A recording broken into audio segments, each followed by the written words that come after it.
Sometimes I feel like my only friend is Xaereth Prevails. Yeah, he's freaking awesome. Now he never worries. Now that is the truth.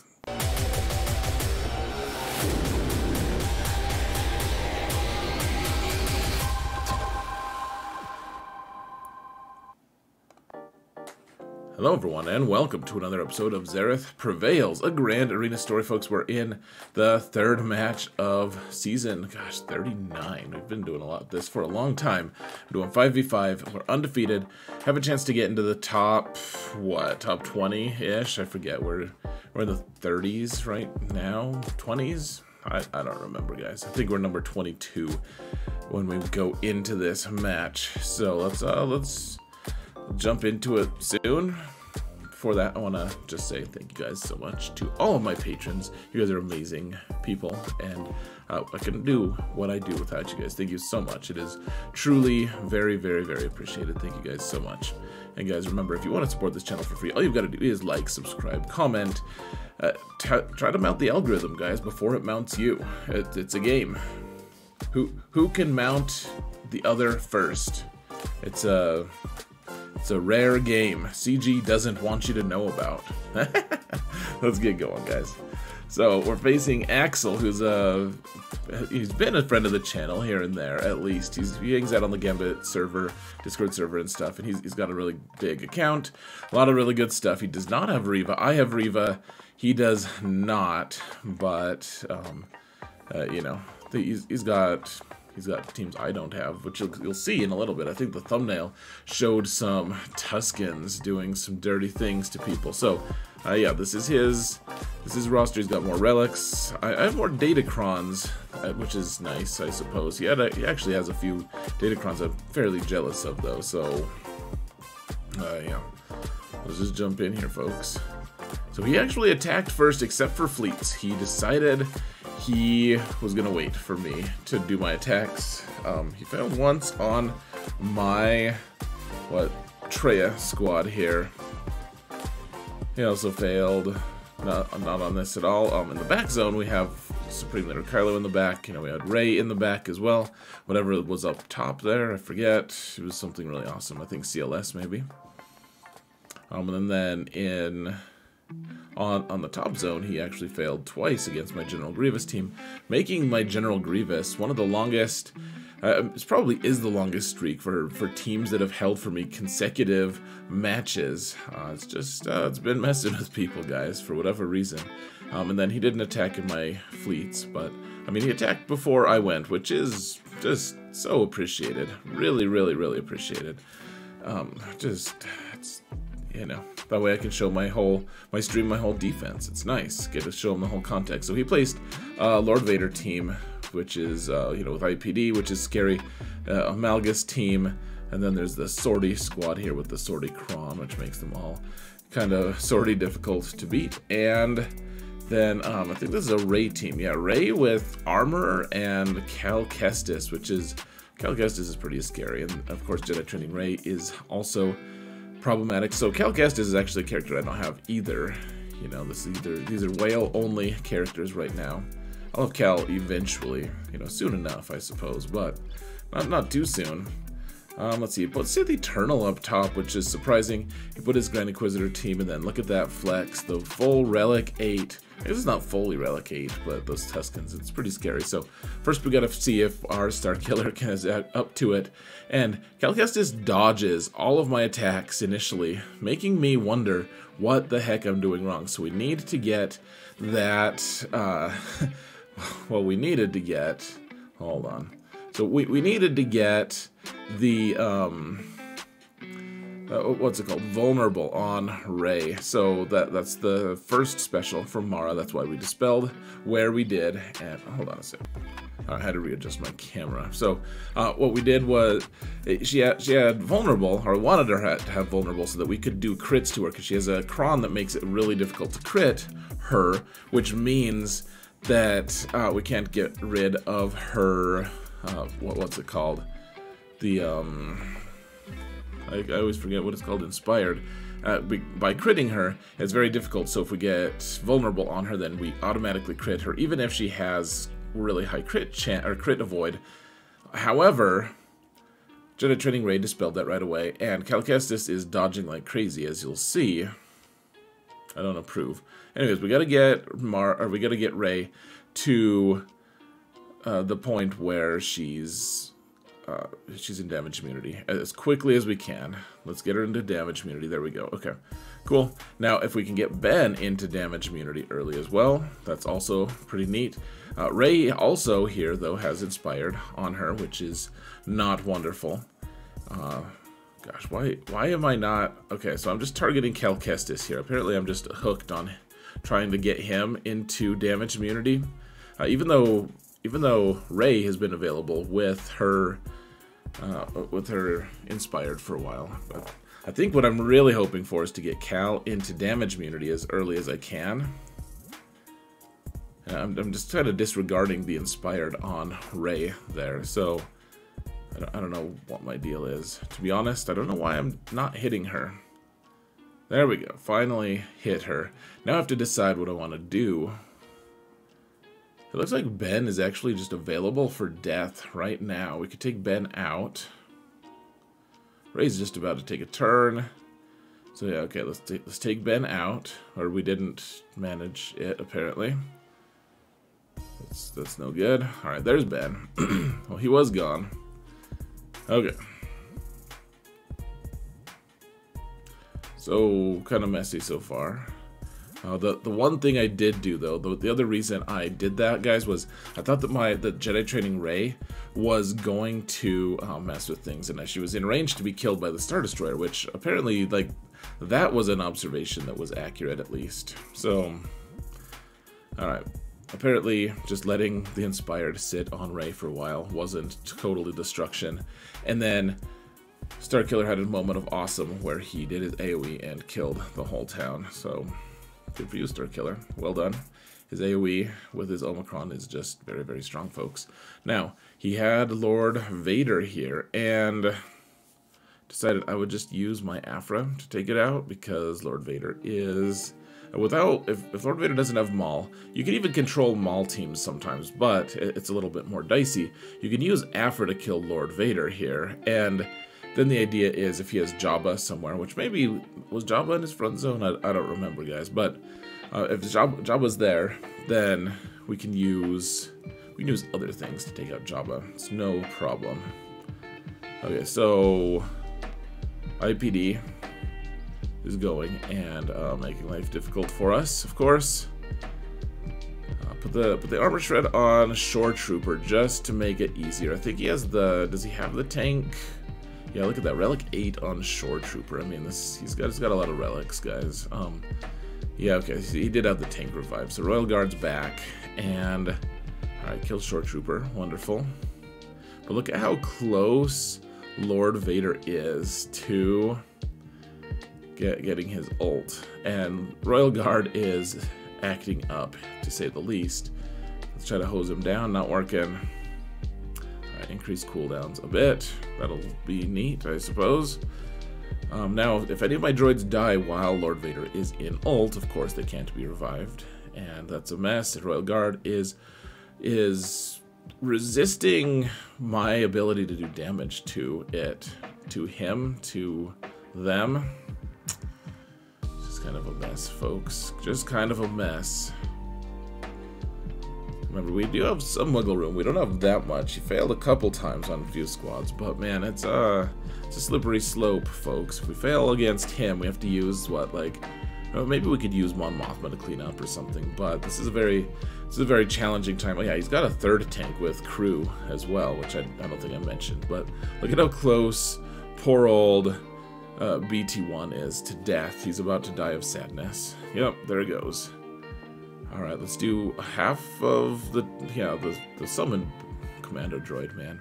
Every once in a while he just goes nuts. As long as he survives long enough and you can ramp up your stacks on Aphra, he just kills anything, which gives me hope for the Aphra squad in general. Now, we're using Bossk lead here against these droids because we need to We need to be able to kill Sword. We need to get our contract. But the thing is, Bossk Lead is the one that gives everyone a lot of survivability. It gives them extra protection as things go along, as things progress.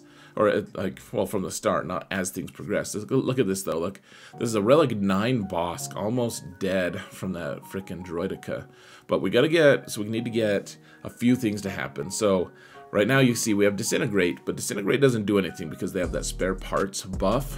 First, we have to take out something or someone with the spare parts buff. So all of it, so it leaves for a while, the spare parts buff does. And then, of course, it's going to come back. Oh, look at this, T3. We just get to take out T3. It comes back if Zorii is able to get her another turn, which we didn't let Zorii get another turn. But if she had, then that would have we would have done okay. Oh, she would have headed off the. She would have headed out that what's it called? Gosh, okay. Bossk is okay this time. She would have headed out the spare parts to everyone else besides her, but of course she doesn't get it herself, and we're able to just take her out with Disintegrate. And now Droideka is being a pain with his damage immunity. There's some armor shred on the character that's immune to damage, but eventually we'll get Grief to be able to go and dispel. Or, I guess that wasn't necessary, but this isn't a squad that a lot of people are going to be running, I think. I mean, Bounty Hunters just so easily beat it. Note, though, folks, that I saved my Bounty Hunters until Lord Vader was gone because I needed my Bounty Hunters available in case I needed to finish off Lord Vader, and I needed something. If it was like 3 characters left, Bounty Hunters would be up to the task. Yeah, in this case, though, we didn't really need it. So, all right, Malgus is here, and we do have Jabba available, and I don't know, I keep... Every time I watch myself play Jabba, I'm like, man, I could have played this better. I don't know if it's a high learning curve, but yeah, I mean, this is fairly straightforward, though. This is not really a crazy challenge like Malgus. Malgus just doesn't have the tools to be able to beat Jabba, which, you know, I guess we should be grateful for, considering he's the most recent galactic legend. But, alright, let's blow up Darth Revan, I guess. That's pretty neat. And now I think we can stun these guys if we... Well, I guess this team isn't really a team that stuns people. What you doing, Chrysanthemum? Just missing because you're blinded? Alright, bud. You do you, bud. I'm just waiting at, like, if Basti goes, she'll just die of sadness here, in theory. But then, of course, you just don't know what's going on with, you don't know if she's gonna die in the next turn or the one after. We may as well just finish her off. Alright, and now Malgus is alone here. Malek. Man, I get these two mixed up so much. They're like the same thing. Same person. So, I mean, I know they're not the same person, guys, just to be clear. One thing that I've been trying to use lately, and you guys can't see it in this video, but I've been trying to be more cognizant of when Landino, or Scando, I mean, you know, Gift Guard Lando, has his armor shred available. You have to have 5 stacks of his, I don't know what that buff is called. The one that he has 3 of right there. Once you have 5 of those stacks, you can armor shred someone with that middle ability. Anyways, we got through Hut, and not too bad, not too bad. In the back zone, no Galactic Legends, though there is like Zorii and Asana team. It's not the very best defense in the back. So, all right, we needed to save Sith Eternal Emperor for this one-on-one here. Seems nice, pretty fancy. Just gotta take out Sith Eternal here. So we want a couple things. First off, my Sith Eternal is faster than his, so I was able to get the link off on his Sith Eternal, which means we want to hang out. Even if we get the ult early, we want to hang out and wait until his Sith Eternal does not have any protection left. Remember, every time he takes a turn, we leech, what, 10%, something like that, off of him. Maybe it's 20%. Anyways, he's gone, or his health His protection is gone, and now we can enter ultimate, because now we have a regenerating protection. He does not. So unless he has really high tenacity, which I checked beforehand, and he does not have high tenacity, then we're able to to stick the shock onto Sith Eternal while he's just hanging out. Well, like he sticks shock on us as well, but we can, with shock, you can regenerate protection. You can't regenerate health while you have shock, but the thing is, you want that once you get to the one-on-one, because Sith Eternal has that ability, that the one that he just used, the call to assist. He can heal his own protection with it, and you don't want to deal with that. You don't have anything of that like that on your own unless you have, of course, the Watt health thing, which we have with the shield tech. Anyways, pretty good to go. 65 banners, and yeah, just being able to be safe there and not let him time us out by healing himself indefinitely. Now, I killed all the tough teams, or the toughest teams. Now he has a dash team here with Hondo, and I decided, okay, I'm gonna go in with my own dash team and Bam and everyone. And what we can do, I mean, he has crazy high relics on everyone, of course, but what we can do is, you know, we'll have IG-88 or IG-11, sorry, you know, be able to pre-taunt so that Hondo locks him up, but then we have a no revive Datacron on us, so if we can get even one kill, Vandor isn't going to be able to revive them. So we only have 9 whistling birds, or maybe that was even just 8. Pretty pathetic. And L3, of course, is making a nuisance of herself. Look at poor old Vandor, man. He's not doing too hot. They're targeting him quite a bit more than the AI typically will do. And that's kind of the conceit here, guys, is, you know, like you use Vandor Chewie, and if your opponent knows that they should be targeting Vandor, then if they knew, then you'd kind of just be screwed a little bit. Gosh, come on, kill Kira here, guys. Just do it. Just pull the trigger. No, you just want to hit L3 instead? All right. Yeah, if they knew they should shoot Vandor or target him, then they'd be good to go, but they don't know that. They're animals, and we're treating them like animals. Except, now they're shooting Vandor a little bit. He's in stealth, or it looks like he's in stealth. He's stunned. He wishes he was stealthed. Look at that, they locked Vandor up, though passively he's fine. He still revived people. That's good. Still just reviving people. And then, of course, Vandor just dies. And,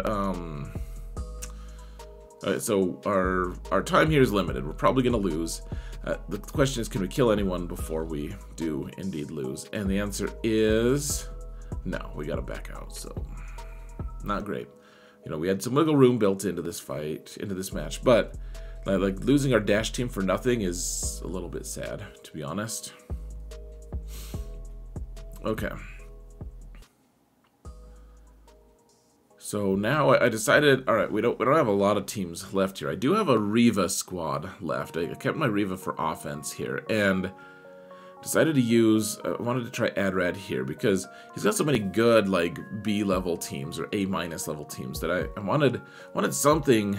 If we could make something die for cheap, that would be a lot better, I thought. So, I mean, he's got all relic 8 Inquisition, and AdRad has in the past for me been able to beat relic 7s fairly easily. Can we beat, I mean, this is relic 9 on 9th Sister. I wonder what, yeah, 8 on Grand Inquisitor. Let's, so we're just waiting for our ult here, folks. You know, we'll be able to get everyone back. We're at, what, 87 right now. We're pretty close on being able to pop the ult. Hopefully that'll work. And, of course, we're ability blocked right now, so hopefully that'll stop being a thing. Okay, so we could pop our ult, but we're ability blocked. And then the ability block us again. And the ability block us again. And that's it, guys. We're not gonna get another turn, another ability block. They just cycled ability blocks, and then we loaded turn meter. Just pretty frustrating, guys. That ability block spam is super irritating. So let's all right, let's try this dash team out again. So now we've got Imperial troopers here, and we've got the no revive cron on Dark Trooper, I think. Forgetting that there was recently a fight where I accidentally used the no revive from droids with okay, cool. So there it is. There was a match. I don't remember how recently it was, but we didn't have the no revive cron on him or available. Yeah, look at that. We can't kill dash here, guys. Come on. How do you miss that, Dark Trooper? What was up with that? Let's kill dash if we can. There we go. No revives because of that no revive cron. Kira's gone. Vander's like, hey, I'm doing my job. I'm even using up my prepared tokens. I'm like, no, you're not, dude. Just because you had a shower scene with Han once doesn't mean you're actually doing your job. And yeah, gosh, he's pretty thick. I need to get my Vander up to 8. I would love to get him to 9, man, because all his damage is based off of his max health, and he gains, because he's a tank, he gains so much max health and protection from Relic 9. He just becomes this monster. He's already so good at Relic, like even just 5 or 7. Love to get him to 9, but I'd love to get everyone to 9. Alright, so Hondo, meanwhile, has ramped like crazy. And it would be really nice if we could just take him out soon. However, he rebuffs all attempts to kill him, and there's Relic 9 Hondo, by the way, folks. Notice that. With the Omicron and the Datacron, and we just can't hit him. Can't hit him, so we're skipped way forward in the timeline, and timeout against Hondo. I mean, we already failed once against him, so this is 30 banners, and that we've lost just for losing to that. Now, let's use our Inquisition here with Reva against the preloaded Inquisition, and yeah, look at how close. Yeah, Grand Inquisitor's not happy right now, guys. Though we were able to heal him to full health, which is nice. And of course, Reva lead is just ridiculous. Ridiculous, as the Harry Potter community would say. And yeah, now that we've cleared out their middle, we should be fine. But it's a little bit dicey looking for a minute there, to be honest.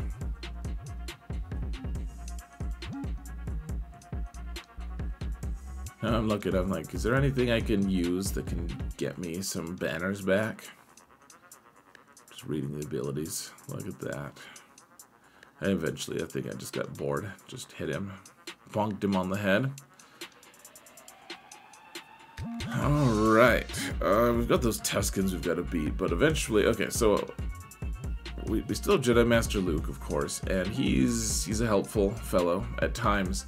The Zorii squad here is pretty scary, and I could just imagine if this team started going really fast, like you could really have a bad time. However, if you use the full Jedi Master Luke team, note that we have Revan and Jedi Luke here too, so we're basically consolidating all of our Jedi teams into one really awesome team. If we can make that happen, if we can just use these guys, I mean, we got the stun, we've got everything, like, just take these guys out, and, you know, we have a high protection cron. Like, I know that it sounds so silly, like, why should we be afraid of a non-galactic legend team with Jedi Master Luke? And yet, it's fairly terrifying sometimes. I thought maybe there was a risk here, and it doesn't look like it in this fight. Maybe there isn't a risk, but man, Zorii teams hardly let you take a turn. Now there's Tuskens here, and remember, once they get to 10 stacks, once you assist in your attacks, then you get stunned. They just passively stun you and everyone who helped assist. And so I'm trying to take out the Chieftain as quickly as I can here, and look at how stunned we are. It's wonderful. This is from the thumbnail that I made. Alright, Tusken's gone. Let's take the warrior out. Wow, alright. Warrior's gone. One shot. Everyone's Relic 8 here, of course, because why wouldn't they be?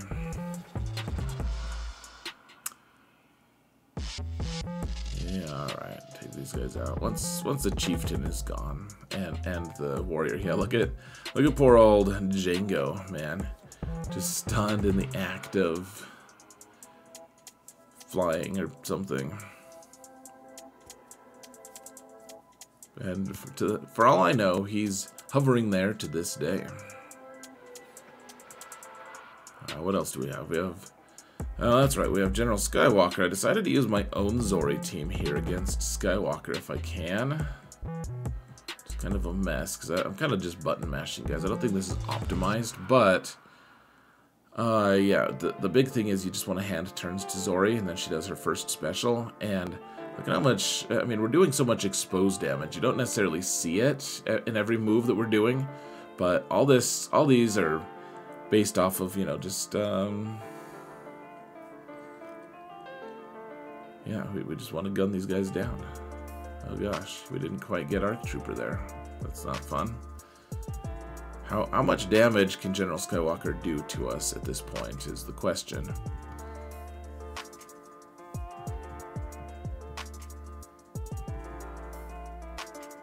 Yeah, he just sits down so nicely, doesn't he? One grenade, goodbye to him. And yeah, everyone's got tenacity up, so we can just keep going at it. There we go, folks. 63. Now remember, some of this is because of the data cron for Zorii, and some of it is because of her Omicron. Either way, it's a pretty good squad, and it even does take out General Skywalker in territory wars, even without an Omicron or datacron. So something to keep in mind. Now, he did use a comp of Sana that was fairly vulnerable to Bad Batch here, and as you can see, they just kind of melt as long as you're faster with your Bad Batch, which we were, and yeah, pretty easy here actually. Yay. Yay for us. Yay, hey, hooray. And alright, we only have that Hondo team left to clear, and then if we could clear Hondo pretty easily, we just use Iden troopers. Because remember, he's really tough to kill when he's ramped up. When he's not ramped up, like fish in a barrel, just take him out. Pretty easy. Just like everyone else, easy enough to kill him. The thing that was saving him was, of course, that Millennium Falcon upgrade, or the buff, so we couldn't target him with troopers early.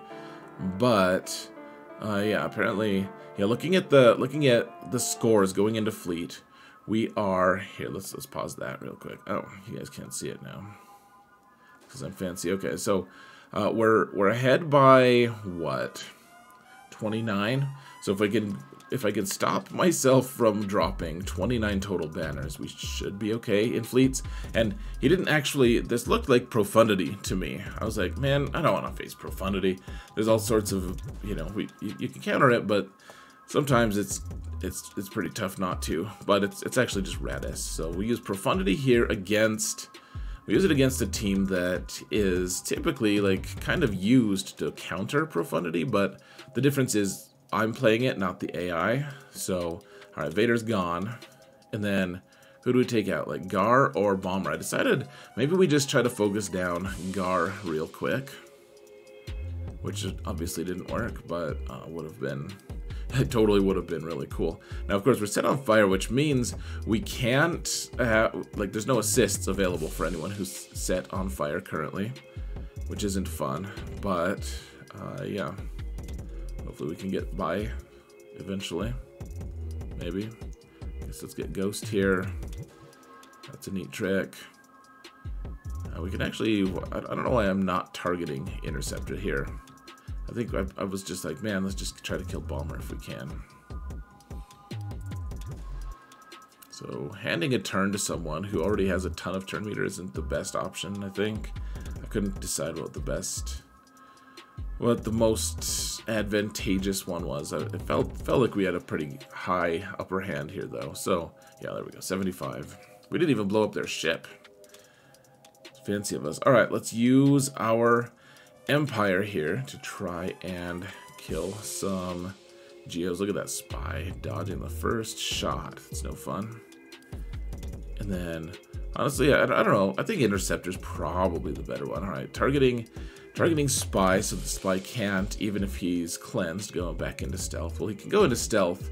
However, I'll be able to target Spy. Yeah, there we go. So Spy's gone. Thought I'd Spy sit up a little bit. Okay, Sunfac is gone. I thought I would not fac it up a bit. Cracking myself up still, folks. Let's see. Yeah, let's get target lock on him. TIE Interceptor succumbed to the pressures of state and died. And now the question is, which one is the summon one? The answer is the one who we're not targeting. That's why you long click on the thing and it'll either say summon or not. The other ones will go away. There we go. Alright, not great banners, but we got through it, and now we just have Radis. So we're using, I mean, this isn't a great banner team either. Just trying to get, that initial shot was just to get rid of Foresight on Poe, so that they're less likely to get their ultimate faster. And, alright, we gotta get rid of Paige Tico's ship here. Falcon is ramping up. Let's try to get Falcon to, if you can get Falcon to counter a little bit, then a lot of his hitting power goes away, because it's on a modifier scale. When it does this big AoE, it's based off of how many stacks that thing has. So, gosh, okay, now there's this really silly Sith bomber. And alright, we killed Poe. I mean, it was looking like we were gonna win really easily. And then, is that, I don't even remember which ship it is. Oh, Resistance X-Wing was here to save the day, apparently. Except, maybe it wasn't. I don't know. Let's find out. Alright, let's go. Let's go. Come on. This thing's surviving longer than it should. There we go. Alright, 66. And with that, we got, so he had dropped enough banners, guys, that I think that even if he had gotten max on fleets, he would have still lost by like 12 or something. So he didn't even bother to attack fleets, actually. He just said good game. He was watching the stream after he had already attacked, I mean, which is totally fine because he'd already attacked. He didn't have any advantages to gain by watching me attack first. So, huge shout out to Axel. Thank you so much for attacking first. Really, really appreciate that. Good match, good defense. He said that this was the first defense he'd faced for a long time that he hadn't been able to just one-shot immediately. So, that was nice to hear as well. And, gosh, that light has been bothering me the whole time, and that's why I had it on a different setting now.